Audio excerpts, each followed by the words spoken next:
एक समय की बात है। एक शांत गांव में हरी भरी पहाड़ियों के बीच एक साधु बुद्धिस्ट भिक्षु था जिसका नाम कवि था। कवि गांव में अपनी समझ, दया और प्रकृति से गहरी झुर्री शोहरत से जाना जाता था। एक गर्मी से भरा दिन था।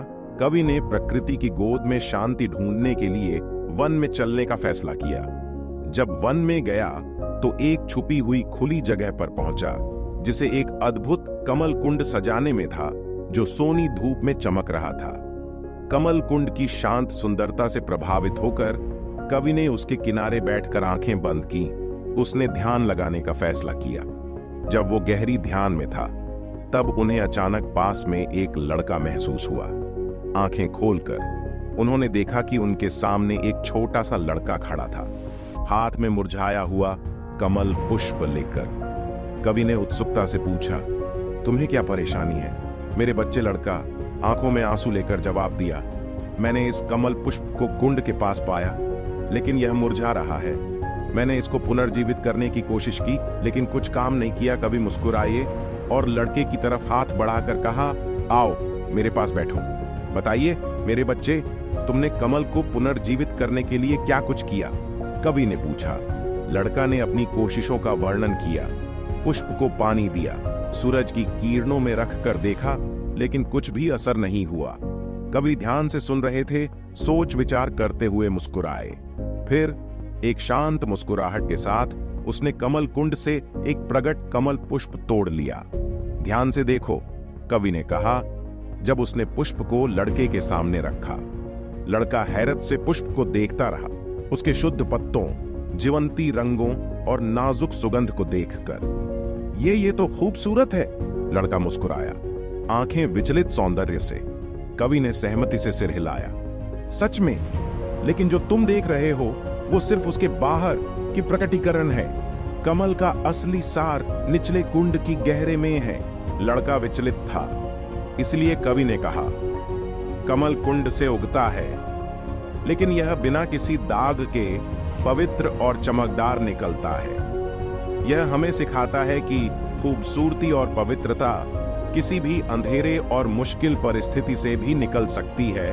लड़का समझ गया और उसके मन में हैरानी का एहसास हुआ। जिंदगी कमल की तरह चुनौतियों और विपरीत परिस्थितियों से भरी होती है, कवि ने धीरे से कहा, लेकिन अगर हम अपने आंतरिक सत्य में मजबूत रहे और दया, प्रतिस्पर्धा और स्मरण को विकसित करें तो हम अपनी कठिनाइयों से ऊपर उठ सकते हैं और खुद को अपने पूरे रूप में खिलने की पूर्ति कर सकते हैं। लड़का ध्यान से सुन रहा था। कवि के शब्दों को एक सुखद बारिश की तरह अपने अंदर समेटे हुए प्रेरित होकर लड़का ने मुरझाया हुआ कमल को धीरे से कुंड में रख दिया, उसकी पुनर्जीवित करने की एक चुपकी दुआ करते हुए। दिन बीत गए और लड़का कमल कुंड को बार बार मिलने लगा। जोश से देखता रहा जब मुरझाया हुआ पुष्प धीरे से पुनर्जीवित होने लगा और फिर से फूलने लगा। समय के साथ लड़के का दिल और दिमाग कमल की तरह फूल गया, नए ज्ञान, दया और आंतरिक शांति से भरा हुआ। और इस तरह समय के अतीत कमल कुंड की अप्रतिम शिक्षा और साधु के दयालु ज्ञान के साथ लड़का परिवर्तन और बोध मार्ग के यात्रा पर निकला। और प्रकृति की सुंदरता के मधुर गले में, कमल कुंड के शांत जल में लड़का सुकून, प्रेरणा और विश्वास की महान ज्ञान का अनुभव किया। जब सूरज ढलने लगा, आसमान को भगवान और सोना रंग में रंगने लगते हुए कवि और लड़का चुपचाप बैठकर एक साथ अपने दिलों को आभार से भर दिया। कमल कुंड की अनंत शिक्षा और दया, प्रतिस्पर्धा और स्मरण के परिवर्तन शक्ति का। और उस पवित्र पल में जब हवा की सरगम और पत्तों की हल्की हल्की सरगम उनके मन को सेरेनादे कर रही थी, उन्हें पता चला कि वे हमेशा जिंदगी में प्रेम और मुक्ति की अनंत नृत्य में एक हैं। इस कहानी से हमें यह शिक्षा मिलती है कि समय का महत्व क्या होता है।